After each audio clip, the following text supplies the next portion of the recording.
A couple former Baltimore Ravens ripped into John Harbaugh when talking about the Ravens' lack of recent playoff success. We talk about that, a familiar face spurning the Ravens to go back to where it all began, and so much more coming up next on Locked On Ravens.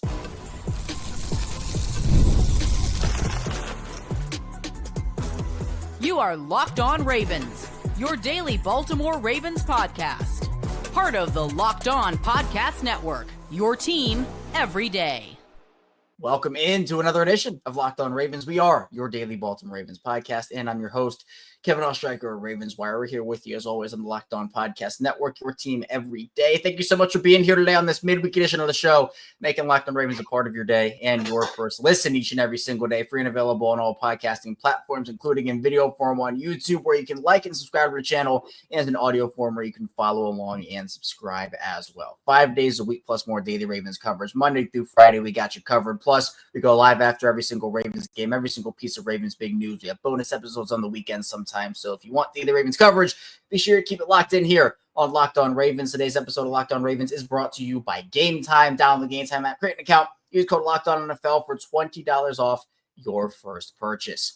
Former Ravens wide receiver, Super Bowl champion Qadry Ismail is back in the house with us today, talking Ravens football. Q, something pretty decent happened last week. John Harbaugh gets a nice 3-year extension from the Ravens. Ian Rappaport reporting that deal is going to surpass his brother Jim, which Jim makes $16 million per season. So a nice little hefty payday for John Harbaugh. Obviously, Q, there's a lot of controversy in the fan base about John Harbaugh, but obviously a consistent regular season coach. Yes, the playoff success hasn't been there as of late, or at least not what you want. But we know the Ravens don't like going into the year with a lame duck head coach. So John Harbaugh gets a little more job security, I guess, with that extension. I tell you what, it's good to be the head coach of the Baltimore Ravens with an organization that has Lamar Jackson as your franchise quarterback. Because with Lamar, you're going to have wins. With wins, you're going to have butts in the seats. And with butts in the seats, that means ownership's going to be happy. The ownership's going to be happy. And you're going to get yourself an extension. I think that is the bottom line. I think the way in which John Harbaugh has been a coach that has adapted and shifted and changed accordingly with the different personnels and the different roster personalities. It's really a master's class on, coaching 101, being like water. Bruce Lee saying, be like water, be fluid, be adaptable. But at the same time, water is very fierce, very powerful, very overpowering, but it can be healing. It can be nurturing. So it's all those things. And that's, I think, the reason why John Harbaugh has his extension. Yeah. And again, I think that the expectations for Baltimore don't change with that extension. Obviously, it's still you want to win a Super Bowl, but Harbaugh has molded himself into a player's coach over the course of his career. And it's been a difficult time playoff-wise for the most part, but hopefully that he can be the guy to lead the Ravens to a Super Bowl win with Lamar Jackson at the helm. But on First Take earlier in the week, Q, a couple of former Ravens players had some very strong words for John Harbaugh about the Ravens' lack of playoff success. Chris Canty was very complimentary to John Harbaugh. He said, quote, "I love Harbs. I think he's one of the best coaches in the sport. But I can't keep calling John Harbaugh one of the best in football when his team keeps underachieving in the biggest moments that the sport has to offer. When we look at the Baltimore Ravens, you have a 2-time MVP winner in Lamar Jackson. Why can't this team get to the championship rounds more consistently? Why can't this team get to the Super Bowl with Lamar Jackson?" That's kind of the sentiment that a lot of people have been talking about. It's the playoff success. John Harbaugh had a playoff win in each of his first 5 seasons. He won the Super Bowl during his 5th year. But obviously, over the last handful of years, last 12, it's been a little more few and far in between. The Ravens haven't been back to the Super Bowl since they won it. And look, getting to the Super Bowl is hard. It's not this easy thing that anybody can do, right? You have to have success. You have to build a team.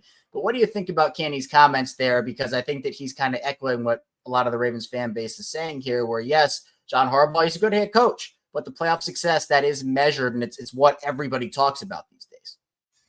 Yeah, I hear what he's saying. If you look at the AFC, look at the AFC North, and you see that it's an extremely competitive conference.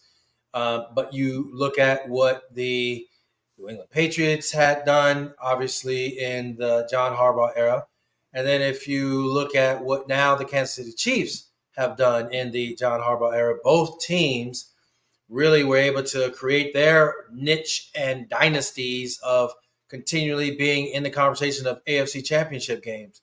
The one common thread is that they had consistency with their head coach and they had a franchise quarterback. When the franchise quarterback left in New England, it faltered. But Andy Reid and Patrick Mahomes, they've been steady Eddie, and you've seen them go to 8, I think it is, AFC championship games in a row. I mean, that means that you have a chance to compete for Super Bowl championships by being in the conference championship play. And so for John Harbaugh and Lamar Jackson, and now his 8th season, or heading into his 8th season, you're looking at a team that has, yes, an extremely talented quarterback, a coach that really knows how to coach and get the best out of his coaching staff to help then produce a really good, strong team on the field.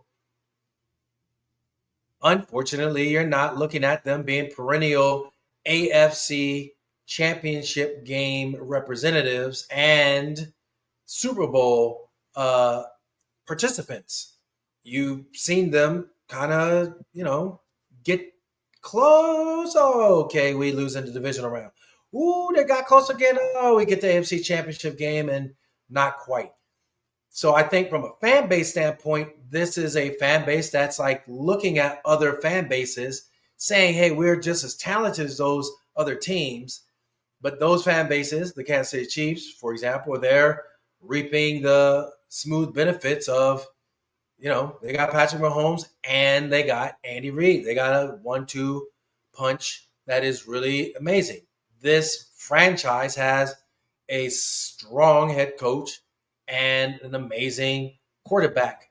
That tandem, I think this fan base and what Chris Canty is alluding to is that we want to see more. We want to see more. And I think that's where, you're walking that fine line of, all right, well, did John maximize his abilities, and is there another coach that can take them over the hump? I don't know. I'm not there to, delve into it in that regards, but I do know that, there have been moments where this team postseason just hasn't shown up team-wise, and something goes wrong each and every time, and that's a tough one to swallow. Yeah, and again, you would have to be sure that John Harbaugh was no longer the right option for your team if the Ravens underachieved this upcoming season, because we do know that there would be a long line of teams that would line up out the door to go and get John Harbaugh's services if it wasn't a fit anymore in Baltimore. And your former teammate, Shannon Sharpe, also had some words about John Harbaugh in the same segment. He said, quote, "For the last 6-7 years, we've had one of the 3 best QBs in football. At some point, it's just not good enough. The Baltimore Ravens are going to get a Super Bowl out of him. That's on John Harbaugh's watch. Play like a Raven means you play like a Raven all the time. Far too many times, what it comes down to, the big games, they have not, mainly their QB. He's going to have to be Lamar Jackson, the guy that's the MVP when it matters most. That's on John Harbaugh." Do you see it that way, Q? Do you think that it is on John Harbaugh that, in these moments, Lamar hasn't stepped up when it matters? And I'm not saying Lamar's never done it, by the way. Lamar has had great playoff games, and I think those get swept under the rug. But obviously, you look back at the Buffalo game when he started off slow. He came back strong, but he started off slow. Obviously, you look at some other games as well for Lamar. Do you blame that more on Lamar not being ready, or do you blame it on John Harbaugh not having Lamar ready for those moments? Well, let's be clear. You got an offensive coordinator in Todd Monken that is the one who's in the room with Lamar putting in the game plan. But when you're out in the practice field and you're observing the energy of your ball club, if you're the head coach, you should know the energy of your ball club. And you should also know the energy of Lamar / Todd Monken. And so, what buttons do you need to push? Like, what is it? What kind of, I just said he does a great job of being adaptable. Well, what Shannon is saying is that, all right, when you need to adapt the most, you should be at your greatest, and you haven't been at your greatest. So what is it that you need to do during the week, during the year, during the day-to-day, during the roster building, during the one-on-one motivational or collective group or unit efforts, plural, that you as a head coach have to be in charge of all of what I just said? What are the buttons that you need to necessarily push the correct way? And how come when you look at Andy Reid, he's been able to push all those buttons 8 consecutive times in a row? And you then also look at, a Nick Sirianni who, heck, I mean, he lost some big-time coordinators that went on to be head coaches and all that. And even he was on the proverbial hot seat himself. And boy, he clearly was able to overcome. And I love me some Jalen Hurts, but I think Lamar Jackson is far and away better. And that being said, what is it that you as a head coach, what buttons do you need to push? Those are the questions. You hold Lamar to the fire. You hold everybody on that roster, their feet to the fire, and hold them accountable. Okay, well, then you got to say the buck stops with me. And what is it that I need to do to make this team that perennial championship quality team? Because life in the NFL, that salary cap, like, my God, man, it can go up, but you also are unfortunately relegated to it. And there are other teams that are going to be poaching your players. At the same time, there's a window that you have, and we've been looking at this window, and it's been wide open. You just can't take it for granted in this league. So I hear the criticism loud and clear, and I'm sure John does as well. I'm sure John is sitting there like, dang it, I'm liking it. I'm enthusiastic about it. This is awesome. This is great. But man, we're so close. What is it that we need to do? What is it that I need to do? I'm sure he's looking at himself in the mirror. What is it that, they need to change, or they need to fix, or they need to continue to say, hey, this particular section of what we do, how we practice, how we travel, the foods that we eat works. The section over here, maybe our training and the way we, structure it in subtleties. Maybe I'm putting blinders on in some regards, and I need to look at it better. Maybe there are guys on a roster that I need to say, man, I should have had this guy brought in and take out that guy, because this guy, is a pro, and he's a pro's pro, and he's going to help out in ways that are subtle that can lead to, yes, falling on a fumble, punching the ball out, making that critical catch. All those things, that critical tackle, all those things come in, and I'm sure runs through his mind. That makes up the head coach. That's making over 16 to 18 million, however much he's going. That's your responsibility. You want to be with the big boys. You gotta leave no stone unturned and examine it all. And it is unheard of, at least in today's game. I mean, look, you have Mike Tomlin, who, again, Tomlin was also in this conversation on First Take, but to have coaches tenured as long as guys like Tomlin and Harbaugh and, even Andy Reid to an extent, right?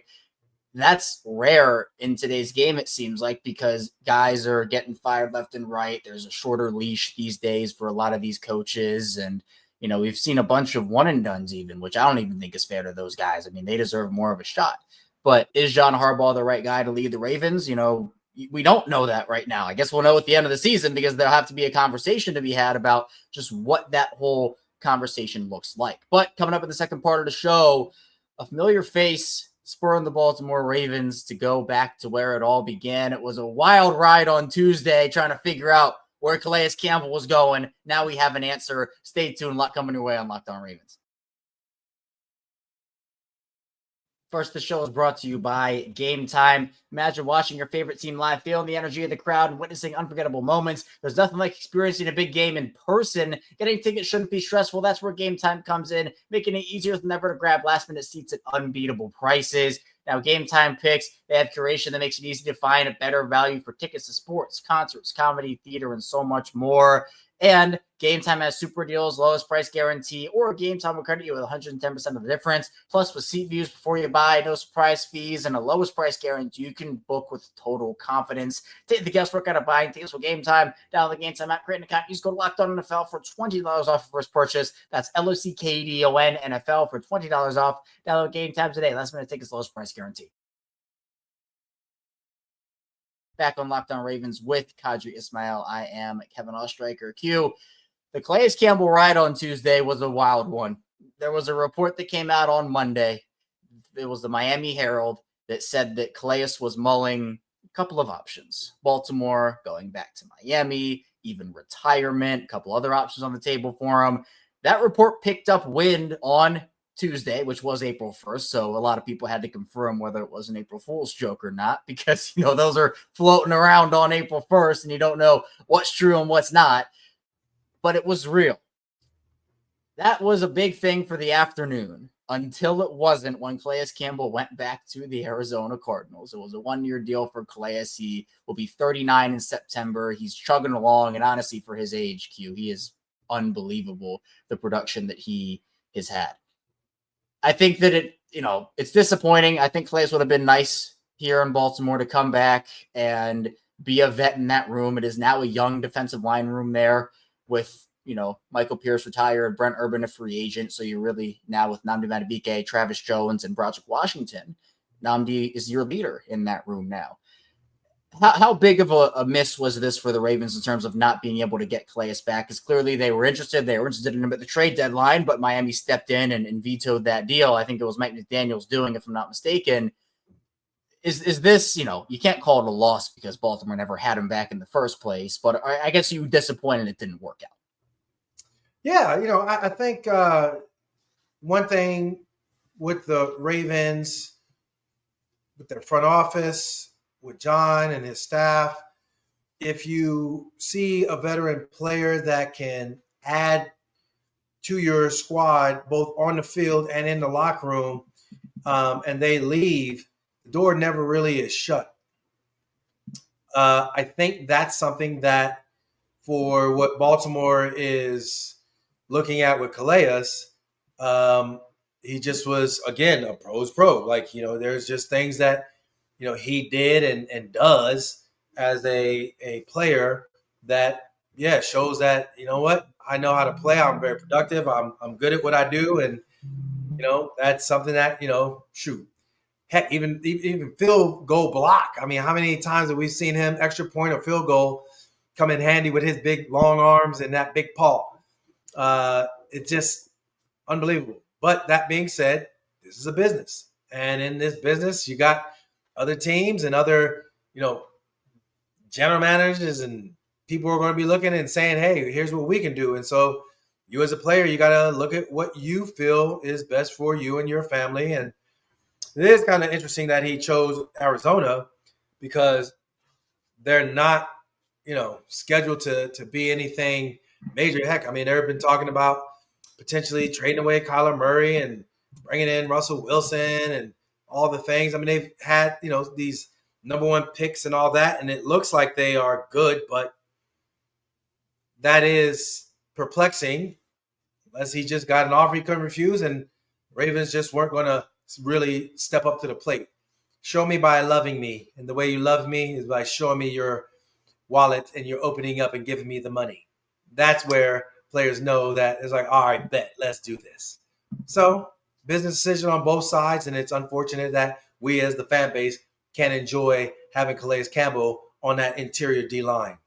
Yeah, I was looking forward to a little more yes, sir, from Calais Campbell during the mic'd up, but unfortunately we'll have to watch Arizona's mic'd up to hear that instead of Baltimore's. But, Calais is a guy that would have brought a lot of leadership, a lot of vocal, leadership to the table. I think he and Roquan together, back again would have been, a really solid vocal duo. And again, not that Lamar Jackson's not a leader. He most certainly is, but he does it in a different way. And it's effective. It's an effective way. But I think that despite Calais not being in the fold, the Ravens still have two very talented defensive linemen in Nnamdi Madubuike and Travis Jones. You're hoping Broderick Washington can take another step as well this season. Obviously, Q, you've talked on this show about how you want to see more from Travis Jones as well, him take that next step in a leap this season. But when you look at the 2025 free agents now that Calais Campbell's off the board, there's not really a lot left. It's guys like Raekwon Davis, DeMarcus Walker, John Kaminsky, guys like Dwayne Smoot, who is actually notoriously known now for getting a cheap shot in on Patrick Ricard, Taven Bryan, Mo Hurst. I mean, there aren't. Could bring back Jihad Ward. I just saw that name float across the screen. I'm like, well, that's a throwback. Maybe you bring back him, but Linval Joseph. These aren't guys that I'm necessarily one breaking the bank for, or two, I'm not even sure I'm signing. I feel like Baltimore could go young on the defensive line here, draft two guys in a very deep defensive line class, and say, you know what? Hey, Nnamdi, this is Nnamdi and Broderick's sixth year in the league. I think that they've turned into, at least Nnamdi, more vocal leaders. And I think that Michael Pierce, obviously, and Brent Urban had a big role leadership-wise in that room. But I wouldn't be shocked if the Ravens kind of put more on the plates of Nnamdi Madubuike and Broderick Washington in terms of leadership, up to not sign a vet, and then draft two guys in a deep D-line class that I think could be really effective. Correct. And I think that's something that you have to look at when the pool of guys that are current vets aren't really, wowing you. You got to look at, what can you bring in young player and hope that they catch up real quick and jump aboard.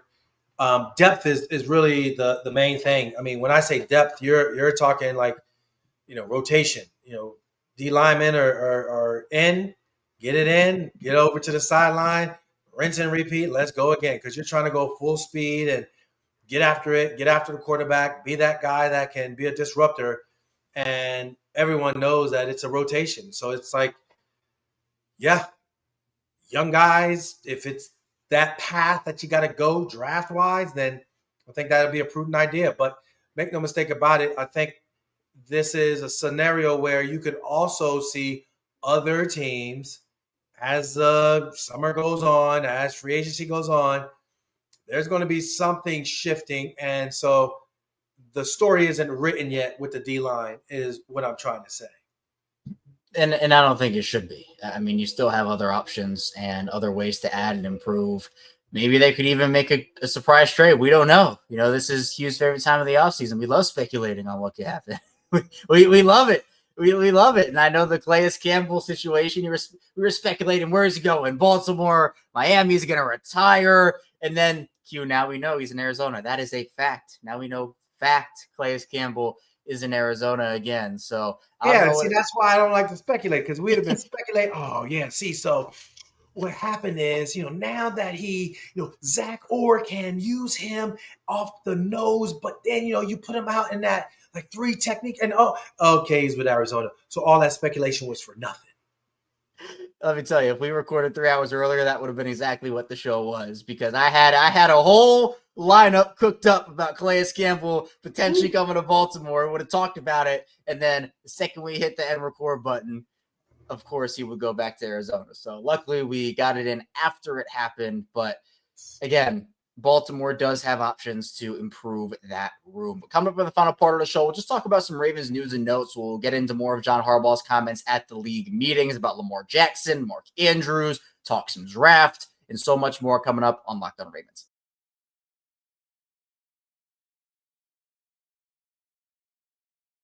Back here on Locked On Ravens, Kevin Oestreicher and Qadry Ismail still chopping it up, talking Ravens football with you here on this midweek edition of the show.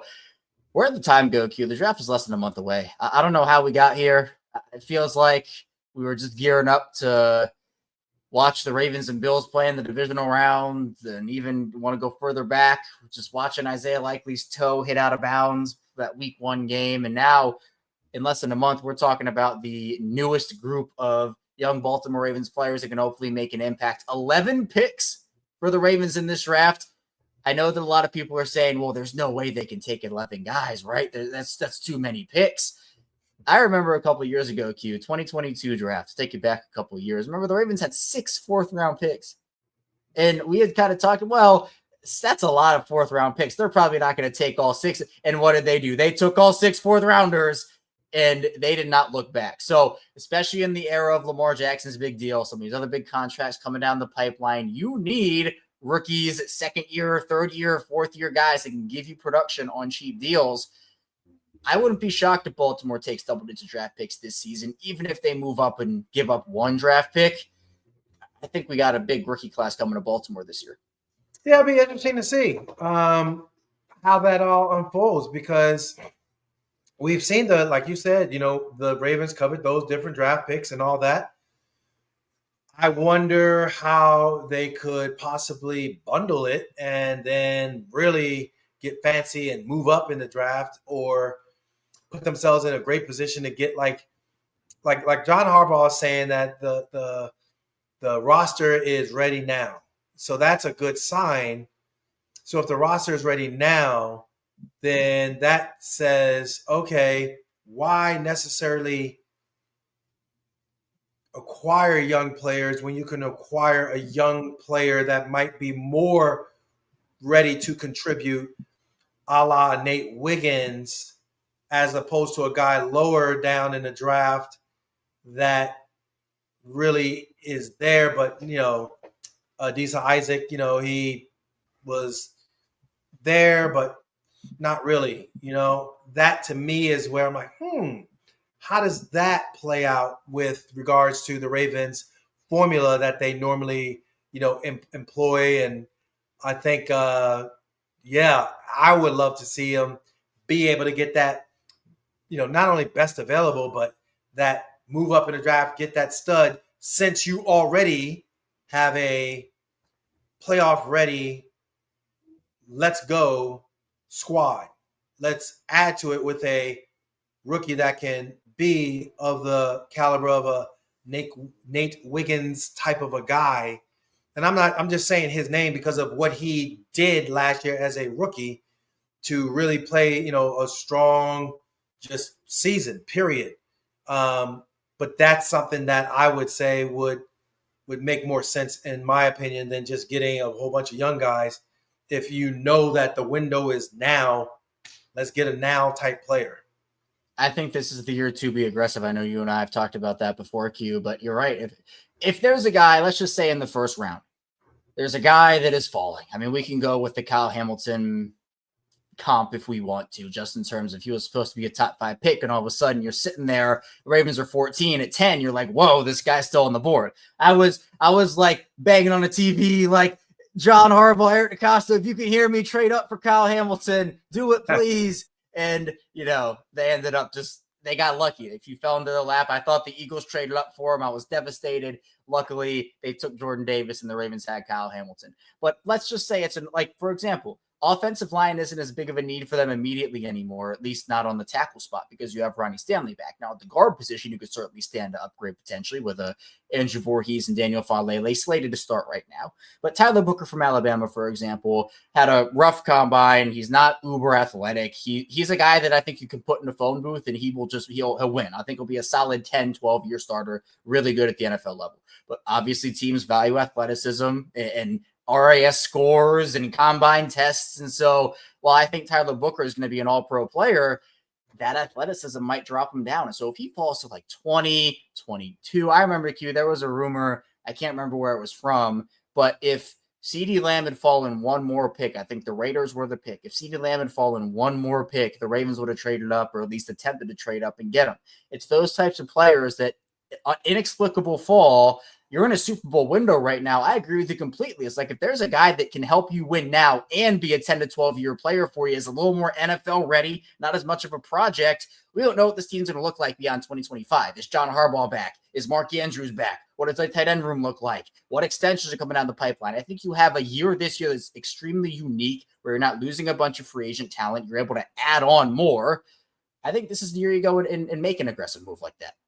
Absolutely. I think that is what we're trying to look at from a fan base, looking on the outside, saying, okay, this is what the Ravens normally do.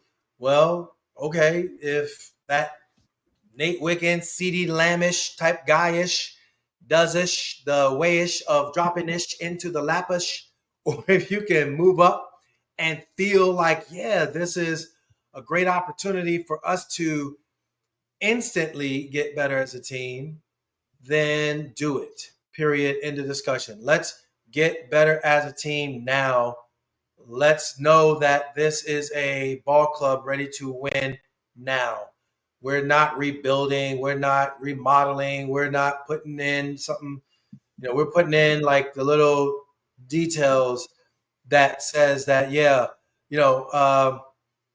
Worthy was drafted by the Kansas City Chiefs, and instantaneously we saw, his speed and his abilities to create big plays, and clearly they just needed a piece to the puzzle. Now they added other pieces free agency wise, obviously Hollywood Brown, but he got hurt. But then they go out there and they get D-Hop. However, because of what Xavier Worthy brought to the table with his dynamic abilities, like they're like, yo, we want him. That's a now ready type player. That's something I think, the Ravens offense, defense across the board, I don't care. We just want that now ready type player. And I think they do have the draft capital with 11 picks to move up. You give up one or two of those draft picks, right? And then you still have, let's say you give up your first and 2 other picks. Well, all right, you're down to 9 draft picks, and that's still more than enough to fill out your roster. We know the Ravens love their undrafted guys. They'll probably have a guy or two make the roster from there. They'll find a gem. So I think that this is the year you do that. You have the draft capital to do so. There's a guy you like enough, and he's falling to you. Why not make the move? Maybe give up a little bit and go get that guy. But Q, the Ravens also have to maneuver their cap situation. Obviously, a move that would free up a lot of that money would be a Lamar Jackson extension. We saw Josh Allen got a huge extension just a couple of weeks ago from the Buffalo Bills, resetting the quarterback market by a pretty large chunk of money there.